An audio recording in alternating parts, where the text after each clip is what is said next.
오늘 우리에게 주시는 하나님의 말씀은 구약에 있는 열왕기상 22장 1절에서 14절까지입니다. 제가 봉독하겠습니다. 아람과 이스라엘 사이에 전쟁이 없이 3년을 지냈더라. 셋째 해에 유다의 여호사밧 왕이 이스라엘의 왕에게 내려가매 이스라엘의 왕이 그의 신하들에게 이르되 길르앗 라못은 본래 우리의 것인 줄을 너희가 알지 못하느냐. 우리가 어찌 아람의 왕의 손에서 도로 찾지 아니하고 잠잠히 있으리요 하고 여호사밧에게 이르되 당신은 나와 함께 길르앗 라못으로 가서 싸우시겠느냐. 여호사밧이 이스라엘 왕에게 이르되 나는 당신과 같고 내 백성은 당신의 백성과 같고 내 말들도 당신의 말들과 같으니이다. 여호사밧이 또 이스라엘의 왕에게 이르되 청하건대 먼저 여호와의 말씀이 어떠하신지 물어보소서. 이스라엘의 왕이 이에 선지자 400명쯤 모으고 그들에게 이르되 내가 길르앗 라못으로 가서 싸우랴 말랴. 그들이 이르되 올라가소서. 주께서 그 성읍을 왕의 손에 넘기시리이다. 여호사밧이 이르되 이 외에 우리가 물을 만한 여호와의 선지자가 여기 있지 아니하니이까. 이스라엘의 왕이 여호사밧 왕에게 이르되 아직도 이물라의 아들 미가야 한 사람이 있으니 그로 말미암아 여호와께 물을 수 있으나 그는 내게 대하여 길한 일은 예언하지 않고 흉한 일만 예언하기로 내가 그를 미워하나이다. 여호사밧이 이르되 왕은 그런 말씀을 마소서. 이스라엘의 왕이 한 내시를 불러 이르되 이물라의 아들 미가야를 속히 오게 하라 하니라. 이스라엘의 왕과 유다의 여호사밧 왕이 왕복을 입고 사마리아 성문 어기 광장에서 각기 왕좌에 앉아 있고 모든 선지자가 그들의 앞에서 예언을 하고 있는데 그나아나의 아들 시드기야는 자기를 위하여 철로 뿔들을 만들어 가지고 말하되 여호와의 말씀이 왕이 이것들로 아람 사람을 찔러 진멸하리라 하셨다 하고 모든 선지자도 그와 같이 예언하여 이르기를 길르앗 라못으로 올라가 승리를 얻으소서. 여호와께서 그 성읍을 왕의 손에 넘기시리이다 하더라. 미가야를 부르러 간 사신이 일러 이르되 선지자들의 말이 하나같이 왕에게 길하게 하니 청하건대 당신의 말도 그들 중 한 사람의 말처럼 길하게 하소서. 미가야가 이르되 여호와께서 살아계심을 두고 맹세하노니 여호와께서 내게 말씀하시는 것 곧 그것을 내가 말하리라 하고. 아멘. 기도하겠습니다. 사랑의 아버지 하나님 감사합니다. 오늘도 저희들 주님 앞에 나왔습니다. 이 시간 또한 저희들이 말씀을 듣기를 원합니다. 주님께서 저희에게 허락하시는 말씀 저희들이 잘 듣게 하시고 그 말씀 속에서 저희에게 주시는 귀한 말씀을 깨달아 알고 우리의 삶 속에 적용하는 저희들 모두가 되게 하여 주시옵소서. 예수 그리스도의 이름으로 기도하옵나이다. 아멘. 사랑하는 성도 여러분, 지난 한 주간도 주님의 말씀 기억하시고 또 묵상하시고 또 함께 그 말씀을 실천하셨습니까? 우리가 매일 살아감에 있어서 말씀이 우리를 떠나지 않게 하시고 그 말씀 가운데 거하는 저와 여러분들이 되시기를 부탁을 드립니다. 자, 우리가 지난주의 말씀 잠깐 돌아보면 이 나봇의 포도원을 강제로 빼앗은 이 아합에게 엘리야는 하나님의 말씀을 들고 찾아갑니다.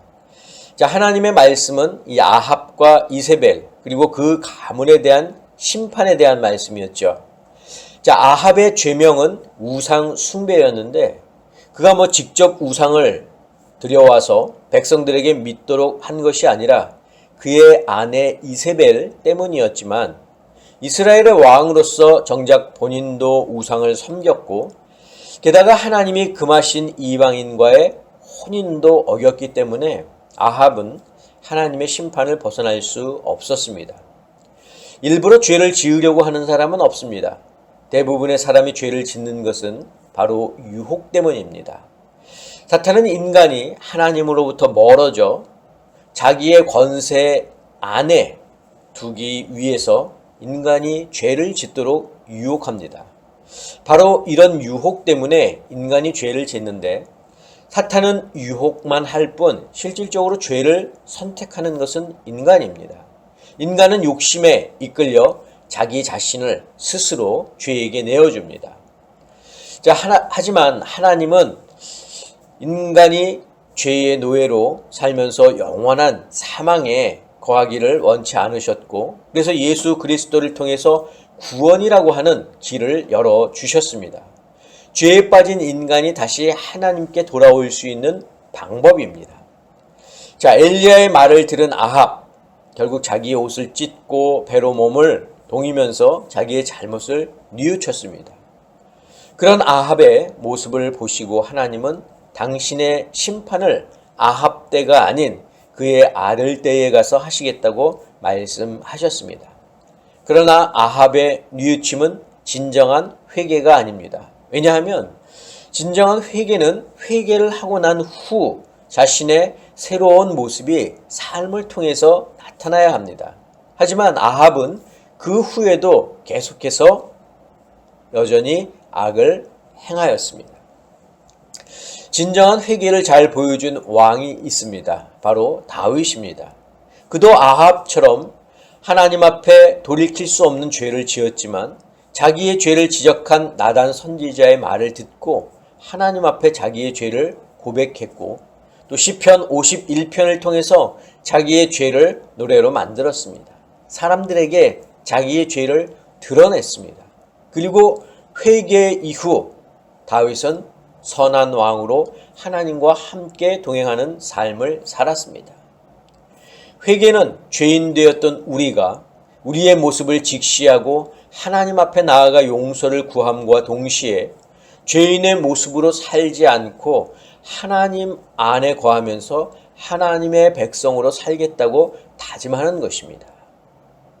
우리 모두가 이런 진정한 그런 회개를 통해서 지금 하나님 앞에 거하는 것 아니겠습니까? 이제 우리가 바로 이렇게 살아야 한다라고 하는 것을 제가 지난주에 말씀을 드렸습니다. 자, 오늘 본문으로 돌아오면 유다의 왕 여호사밧이 북이스라엘의 왕 아합을 이제 만나러 가는 이야기인데, 이스라엘이 남과 북으로 나뉜 후 이 두 나라의 관계는 전쟁을 할 만큼 적대적이었습니다. 그런데 여호사밧과 아합의 관계는 우호적이었습니다. 당시 이 고대 근동의 역사적인 상황을 살펴보면 북이스라엘을 멸망시켰던 신흥 국가 아수르가 이제 서서히 세력을 키우고 있는 상황입니다. 아합은 이 아람이라고 하는 나라, 우리가 지난 시간을 통해서 이제 봤는데, 이 아람이 아수르와 전쟁 중에 있을 때 아람을 도와서 동맹군을 보내기도 했는데, 이는 아람과의 어떤 우호적인 관계 때문에가 아니라 아람이 방파제 역할을 하고 있기 때문에 나라의 안전을 위해서 보낸 겁니다. 그리고 그 대가로 길르앗 라못을 받기로 되어 있었습니다. 게다가 아합은 남유다와도 동맹을 맺기 위해서 이세벨에게서 난 자기의 딸 아달랴를 여호사밧의 아들 여호람과 혼인시킵니다. 정략결혼이죠. 그래서 아합 왕 때에 남유다와 우호적인 관계를 유지할 수 있었던 것입니다. 남유다의 왕 여호사밧은 유다의 네 번째 왕으로서 25년간 통치를 하였는데, 비록 그가 몇 가지 실책을 저지르기는 했지만, 이번과 같은 그런 정략결혼 같은 그런 실책을 저지르기는 했지만, 그는 여호와 하나님을 경외하는 선한 왕이었습니다. 오늘 본문에서도 아합이 아람과의 전쟁을 하려 할 때 하나님께 먼저 여쭙는 것이 어떻겠냐고 말한 것만 봐도 그가 얼마나 하나님을 경외하는 왕인 줄 알 수가 있습니다. 여호사밧이 아합을 찾아간 이유는 아마도 아합이 아람과 전쟁을 하려는데 남유다가 동참해 주었으면 하는 바람이 있어서 아합 왕이 이 여호사밧 왕을 불렀던 것으로 보입니다. 북이스라엘은 일전에 아람과 1차, 2차 전쟁을 모두 승리로 이끌었고, 또 아람 왕 베나닷을 국가의 경제적 이득을 생각해서 하나님은 원하지 않았지만 이 아합이 그를 놓아준 적이 있었죠. 그리고 아람이 아수르와 전쟁 중에 있을 때 길르앗 라못을 반환받는 조건으로 동맹군을 파병시켰는데 아람 왕이 그 약속을 지키지 않았습니다. 자, 그래서 여호사밧과 함께 지금 아람을 치려고 하는 것입니다. 자, 아합은 여호사밧에게 함께 전쟁에 참여해 줄 수 있냐고 요구했고 여호사밧은 함께 하겠다고 약속했습니다. 하지만 이 여호사밧의 입장에서 전쟁은 하나님께 속한 것이기 때문에 먼저 하나님께 여쭈어 보자고 말합니다. 오늘 본문 5절 우리 같이 보겠습니다. 여호사밧이 또 이스라엘의 왕에게 이르되 청하건대 먼저 여호와의 말씀이 어떠하신지 물어보소서. 자, 전쟁을 하기 전에 하나님께 먼저 물어보자는 거죠. 자, 이 말을 듣고 아합은 선지자를 400명쯤 모으고 그들에게 전쟁을 해야 될지 말아야 될지에 대해서 묻습니다. 자, 이 부분을 보면 조금 의아해 할 수 있는데 아합은 바알을 섬기는 왕이기 때문에 하나님의 선지자들을 불러서 전쟁에 대해 물었다는 것이 선뜻 이해가 가지를 않습니다. 추정해 보기에는 이스라엘은 하나님이 세우신 나라이기 때문에 명목상 또 보여주기식의 선지자들로 보여집니다. 중국의 공산당 정부가 자기들도 종교의 자유가 있음을 보여주기 위한 목적으로 3자 교회를 설립한 것과 비슷하다 이렇게 보면 되겠습니다. 자, 400명의 선지자는 하나님의 말씀을 예언하기보다는 아합에게 아부하고 아합이 듣기 좋은 말만 하는 그런 집단이었습니다. 그래서 아합이 그들에게 전쟁에 대해서 묻자 그들은 당연히 아합이 원하는 말을 해준 것입니다. 하나님께서 그 성읍을 왕의 손에 넘겨주시겠다는 말을 이 선지자들이 말한 겁니다. 자, 이를 옆에서 지켜본 여호사밧이 좀 이상한 그런 낌새를 눈치챘습니다. 자, 그는 하나님을 섬기는 선한 왕으로서 이들의 예언이 뭔가 이상하다는 것을 느꼈습니다. 그래서 여호사밧이 아합에게 이렇게 이야기합니다. 7절 같이 보겠습니다. 여호사밧이 이르되 이 외에 우리가 물을 만한 여호와의 선지자가 여기 있지 아니하니이까. 지금 이 선지자들 말고 혹시 다른 선지자가 있지 않느냐라고 이렇게 여호사밧이 이야기하자 아합이 말합니다. 미가야라고 하는 한 선지자가 있는데 그는 항상 나에게 좋은 예언은 하지 않고 나쁜 예언만 해서 내가 그 선지자를 싫어한다고 이렇게 이야기합니다. 결국 여호사밧의 요청으로 아합은 이 미가야 선지자에게 사람을 보냈고 그는 미가야에게 모든 선지자들이 아합 왕에게 좋은 예언만 했으니까 당신도 아합 왕 앞에 가면은 좋은 예언만 하라고 일러줍니다. 자, 그러나 미가야는 여호와께서 내게 말씀하시는 것만 말하겠다고 말합니다. 오늘 본문 14절 같이 보겠습니다.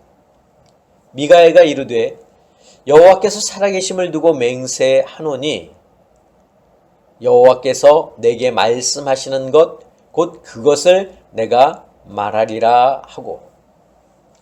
자, 여기까지가 오늘 본문의 내용입니다. 우리는 이 시간 미가야라고 하는 선지자에 대해서 좀 간단하게 살펴보려고 합니다. 아합 왕 때에 북이스라엘에서 활동하던 대표적인 선지자는 엘리야, 또 엘리사, 그리고 미가야가 있었습니다. 미가야는 엘리야처럼 생명의 위협을 받을 정도로 아합에게 밉보이지는 않았지만 그래도 항상 입바른 소리를 왕에게 해서 아합은 이 미가야를 싫어했습니다. 절대 권력이 왕에게 있었고 이세벨의 입김이 너무 강했기 때문에 400명의 선지자들도 아합에게 좋은 거짓 예언만 했고 이세벨의 편지 한 통에 성읍의 장로들과 귀족들도 아무 말 없이 복종하던 그 시대에 미가야만큼은 바른 길을 걸어갔습니다. 아합이 보낸 신하가 와서 다른 선지자들도 왕에게 좋은 예언을 하니까 당신도 그렇게 하라는 말에 나는 하나님께서 내게 하신 말씀만 하겠다 하는 것을 보면 미가야 선지자가 어떤 사람인지 알 수 있습니다. 결국 이 일로 옥에 갇히기는 하지만 그는 여전히 하나님의 말씀만 전했습니다. 제가 오늘 본문을 읽으면서 제 마음속에 깊이 남았던 구절이 있다면 바로 미가야 선지자가 했던 말 가운데 있습니다. 여호와께서 살아계심을 두고 맹세하노니 여호와께서 내게 말씀하시는 것 곧 그것을 내가 말하리라. 자, 구약 시대에는 선지자를 통해서 하나님이 백성들에게 말씀하셨습니다. 미가야 선지자가 바로 그 하나님의 말씀만을 전하겠다고 한 것입니다.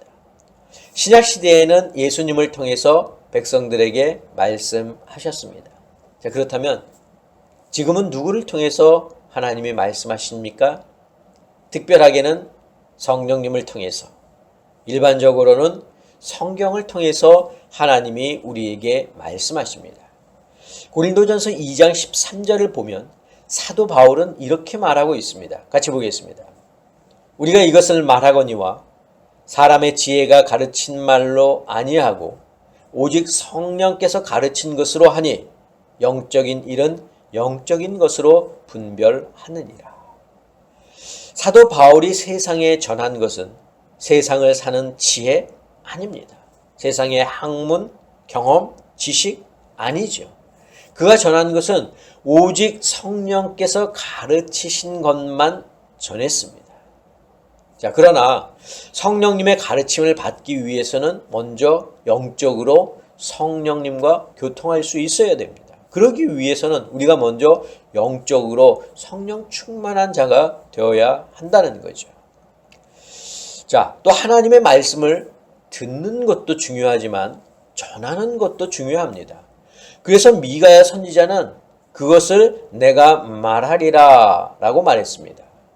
제가 설교를 통해서 여러 번 말씀드렸지만 우리는 이 시대의 선지자로 살아야 합니다.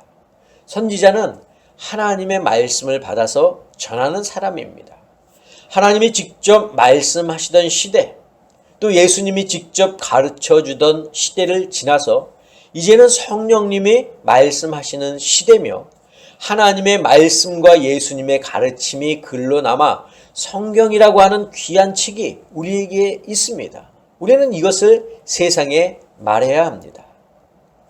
아합의 신하는 듣기 좋은 말만 말하라고 하지만 우리는 하나님의 말씀을 사람들이 듣기 좋은 것만 골라서 말하는 것이 아니라 우리에게 주신 모든 말씀을 다 말할 수 있어야 합니다. 비록 미가야가 그 일로 옥고를 치르는 어려움을 겪었지만 끝까지 자기의 사명을 지켰던 것처럼 우리에게 어려움이 닥친다 하더라도 우리는 우리의 사명을 다 해야 합니다. 사랑하는 성도 여러분, 저는 우리 아름다운 교회 성도 여러분들이 미가야와 같은 선지자가 될 수 있기를 바랍니다.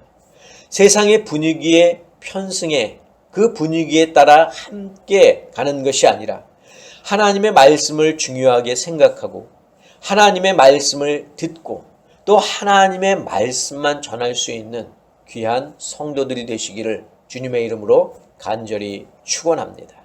기도하겠습니다. 사랑의 아버지 하나님, 사람들은 자기에게 좋은 말만 듣기를 원하며 살기 원합니다.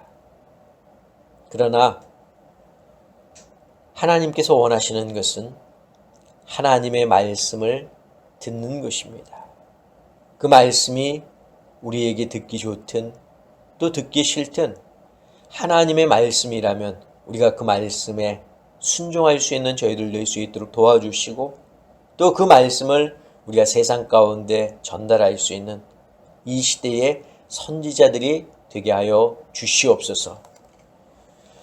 이제는 우리 주 예수 그리스도의 은혜와 하나님의 그 크신 사랑하심과 성령님의 역사하심이 오늘 말씀을 듣고 이 시대의 선지자로 살아가기를 다짐하는 사랑하는 당신의 성도들 머리 위에 저희들의 가정 위에, 건강 위에, 자녀들 위에, 직장과 사업과 일터 위에 지금부터 영원까지 함께 하옵시기를 간절히 축원하옵나이다.